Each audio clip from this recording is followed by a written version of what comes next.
It can happen suddenly, and for too many of us, unexpectedly. The ending of a marriage is painful, just like the oyster's irritant. Yet from that irritant, the oyster produces a pearl. A beautiful object is created. If the oyster can create beauty from pain, so can you. So can you. Welcome to episode 3, the final episode of Resilient Beauties. I'm your host, Pamela Elaine, and I am delighted you joined me again. Episode 1 was Taking Care of Yourself. 3 mothers, Jill Rivera, Dr. Lauren Napolitano, and Sheila Brennan, and a daughter of divorce, Jennifer Lynn Robinson, shared their insight and tips. If you didn't watch episode 1, here's a quick recap. For someone like me, when this is the first time I've ever allowed a breakdown, I kind of enjoyed it. Dynamic where women are really told, like, you're selfish if you take care of yourself. If you put yourself first, you're a selfish mom. If the mom's in good shape, the kids will be in good shape. She was kind of, charming and outgoing and well put together and healthy and loved to entertain, just kind of loved life. Episode 2 was a bounce back plan. Attorney Crispino Pastori talked about mediation as an alternative to divorce litigation. Divorce coach Sheila Brennan talked about the importance of preparation before, during, and after divorce. Watch this recap. What do you think keeps us stuck in that dark tunnel? Not having control, not having a plan, fear of the unknown.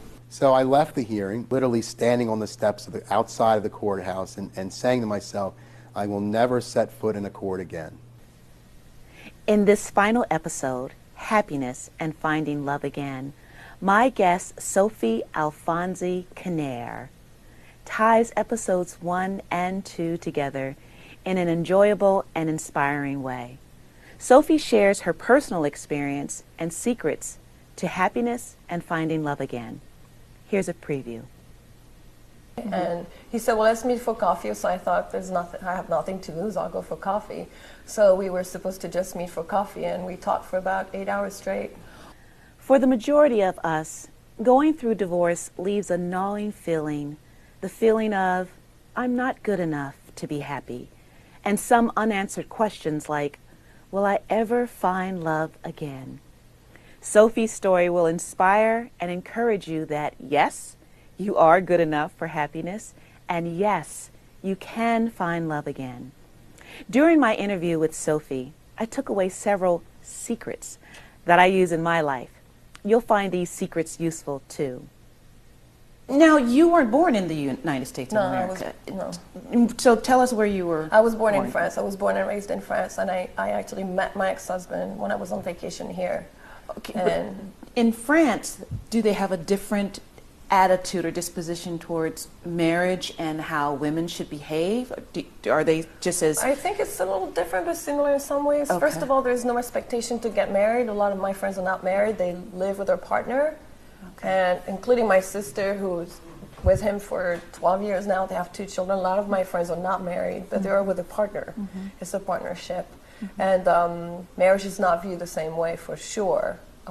So you took on the culture of America. I did in a way, but I do believe marriage is important. To me, it was important. So I decided, no, I need to do this. I want to get married, and I did it again. Yeah. I could have said no, I don't want to do it, but to me, it's important.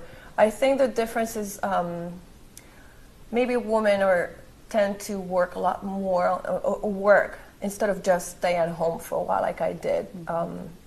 There are a lot more women here who stay home for a while, versus over there a lot of women still work. And I feel that there's really no shame for them to do that, because they understand that I'm entitled to work. I'm entitled to leave my kids in daycare because I worked hard enough for my job, which is what I'm going to do this time around.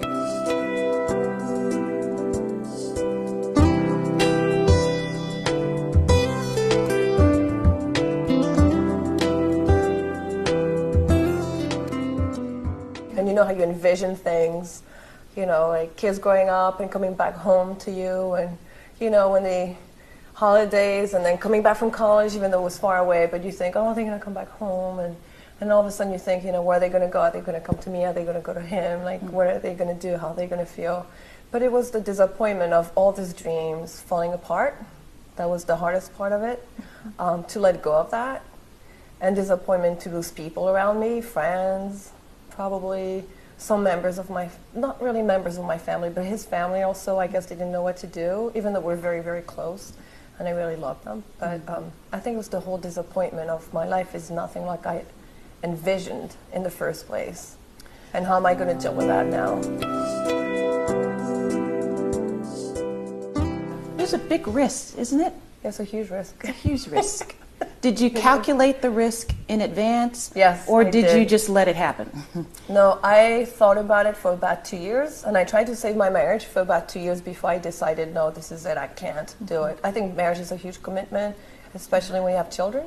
So I tried my best. We went to therapy. We did everything. I didn't want to look back to even have any regrets. And I've always said to myself, I cannot live my life with having regrets and looking back and saying, oh, I should have done that, I should have done that. I tried everything. I knew my marriage was over. That was it. After 2 years, I cried enough, I did enough, and I was ready to move on. But it was still a disappointment in a way. So, but I worked on that. I had time, I guess, to work on this ahead of time a little bit. In the 2 years, you had time to work on I had time to work on what I was going to do and what was the plan to Interesting. build all that up before it was officially over, to say, I'm done.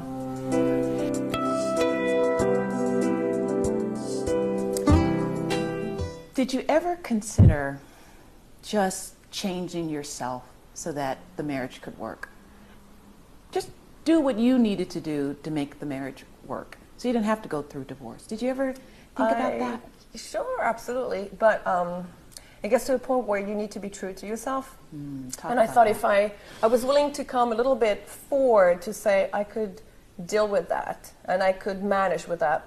But if it was not willing to come up in that direction also, the few things that were really hard on me and bothering me. So I thought there was no way it's going to work. So I was willing to do a little bit, but if he was not willing to come forward a little bit and give me the changes I needed to see, then I knew I would have to give up too much and be unhappy, and that's not something I was willing to compromise, really. My happiness is more important in the end. I used to think of happiness as a luxury and not a necessity. Can you talk a little bit more about happiness and its importance in a mother's life? Well, I think happiness, a lot of people have the wrong idea of happiness being a complete, 100% all the time happy, happy, happy. No, it doesn't work that way. Happiness are just moments. That's why I tell my students, and that's why I tell my children. It's just moments in your day. There are so many. And thank goodness life has so much more happiness than sadness. Otherwise, we would never make it.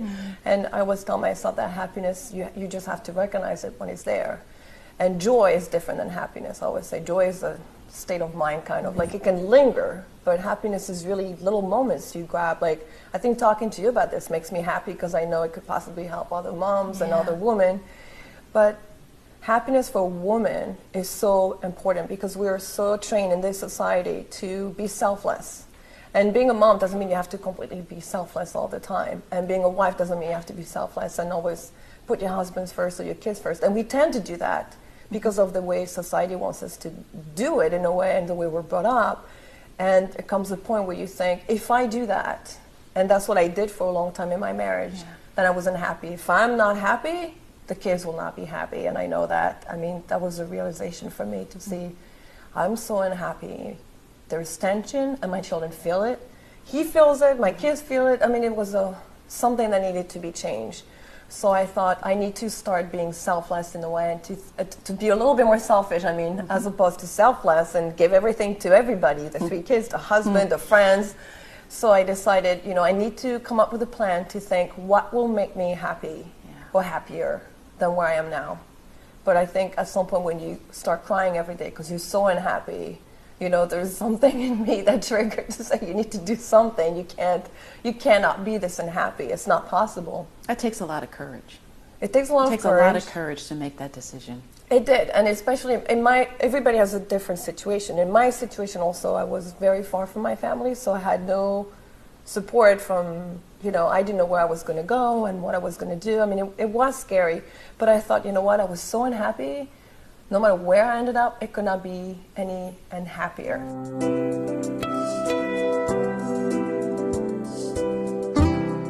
Because, I'm expecting. So I said... You're expecting. Let's not gloss over that. But Because it's important to say, let's go back for a second. You're expecting a child Yes. soon, but you're also remarried. Right, I'm also remarried. Yeah. And it's a very different relationship. Yeah, It's a partnership. It's amazing what happens when you meet somebody and you're a partner. Yeah. Where you can have discussions and Well, contrast the two. What it was like before and what it's like now in being a heard. specific way. More being heard. Like, what does that mean? That he and my husband now acknowledges my needs and he respects my needs and he wants to know what my needs are. Does he ask you? Yes. Like, what does he say? Anything from, what do you want from dinner? I'm going to cook dinner tonight. What do you want me to do? What do you want me to do this weekend to help you? Did you train him to be like that? Well, a little bit, but he kind of was that way, but he was willing to listen. And, and I listened to his needs as well. They're important to me because I want him to be happy. So we know what makes each other happy.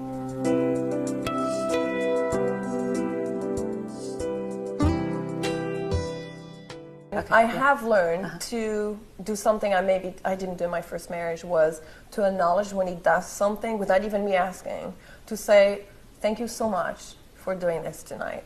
But we do this every day pretty much, of saying, you have no idea how much that means to me. I think it's important to learn to say thank you. We teach that to our kids, and then we grow up and we forget, but we shouldn't take that for granted. I tell him now, anything he does, like, thank you for doing the dishes, thank you for cleaning, thank you for vacuuming today, or, thank you for help. He does now. It took me a while, but he does. Yeah. Does he do a good job, though? I mean, Yes. do you have to go behind him? No, and, no. Just checking. No, he's actually, especially now that I'm getting more tired and because we're expecting a child together, he's more helpful, I think. And he's busy. He's got, he's teaching. He's very busy too, and he's a great person. And there's a lot of admiration, I think, for each other. Did you ever think you would remarry? Not at first, no. How long? No. When did you become? Took me- When did it dawn on you that it's a possibility? When I met Rob, for sure. How did you meet? We met online, actually. Yes, Like a dating site? We did. No yeah, way. Just like a lot of my friends. Yes, absolutely. Really? We met online. Yes. And did you immediately like what you saw? I liked his profile. It was very well written. People can't lie. I mean, you could tell it was written by him. And I liked what he said. And he said he was a musician too. He was a teacher. And there was something about him. Even if his photos, there was something so trustable in him. Really? Yes. And then you said you winked back, or you emailed him? He emailed me, and then I finally answered, and then we talked on the phone. It was a last-minute thing where we set up a date, and it was actually Easter Sunday 3 years ago. And I was actually going downtown, and he was already downtown that day. And he said, well, let's meet for coffee. So I thought, I have nothing to lose. I'll go for coffee. So we were supposed to just meet for coffee, and we talked for about 8 hours straight. Were you a little worried to go on a dating site? Didn't that feel a little cheap or desperate? Nope, I did it No? many times. I met some wonderful people. Some people we just stayed friends. We never dated, and I made some wonderful friends that way. No, I don't regret doing it. Did it take courage to go on a dating site or to open yourself up to love again? Not for me, actually. I thought when I was ready that I wanted to meet somebody. I wanted to be happy. I didn't know where it was going to go, but I wanted to give it a try. And I love relationships. I think they're great. I think meeting people is fantastic. So I knew I wanted a long-term relationship. I've always wanted long-term relationships only. So you were clear that would happen for you? Yes. Did you visualize that? Because you're someone who visualizes. Yes, I did. About a month before I met Rob, I sat down and wrote everything I wanted in a man and everything I didn't want in a man. Did you say a month before? Yes, just a month before, because I felt like I was ready to meet him, and I knew he was coming. Yeah. because I felt ready for him. And I felt that time had come, so I actually wrote down on a piece of paper one night in my kitchen what I wanted in a man, what I didn't want in a man. And I envisioned what he would be like, not physically, but just emotionally, you know, the whole package, what I needed. And does he fit that? Yes, and more. Wow. Isn't that crazy? Actually, yes. What's crazy is that it was And a more. month before. It was just barely a month before. It was maybe 2.5, 3 weeks before. You believe in the power of visualization? Yes, 100%. Tell me. Talk to me about that. I actually almost forgot. I wanted to bring you something I did when I was 17 years old.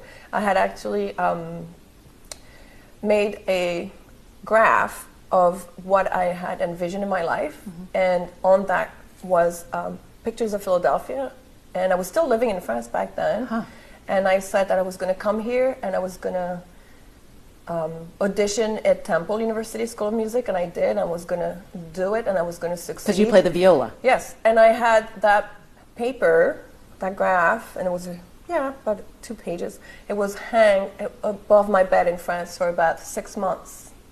And I read it every night before going to bed. I will read it. I will succeed. I will go to Philadelphia. I will get a scholarship. And every This night, is a vision board. You're talking about a vision board you created. I was 17 years old, and I've always done that. Oh my goodness. That's amazing. Everything. Yes, I have music for everything I need in my life. When I have vision to do this, to do that, I listen to different music, and I go take a walk, and it works. It always works. Now, the closeness that you're sharing, I'm so excited for you that you guys are now going to have your first child together. So adding now a fourth to you. Right. Right? And he has a daughter, too. And he has a daughter, so 2 to him. It's really, it gives us hope for those who want to be in a loving, long-term relationship. It offers us hope. Hope. Yes. Hope. It is something to hold on to. What happened for Sophie can happen for you too. Listen to her final thoughts expressed directly to you. Well, I think what's important is what I said before, is to really truly envision what you need. Don't forget your needs. And don't forget what you think what your partner should be like. Don't lose track of who you truly are. I believe that if you know who you are yourself, and if you stay true to yourself, you will find that perfect mate. And you have to feel ready emotionally and physically.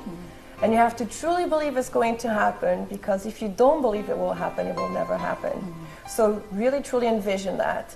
And make sure you feel okay being selfish sometimes. Make sure you remember that your happiness does matter and is truly important for your well-being and your children's well-being. You can get through the dark tunnel of divorce to emerge strong, beautiful, and happy. Remember to take care of yourself. Get the support you need to create a bounce-back plan, and never, ever give up hope that you can love again. I'm your host, Pamela Elaine. Thank you so much for joining me for these 3 episodes of Resilient Beauties. It's been my pleasure being with you. Take care.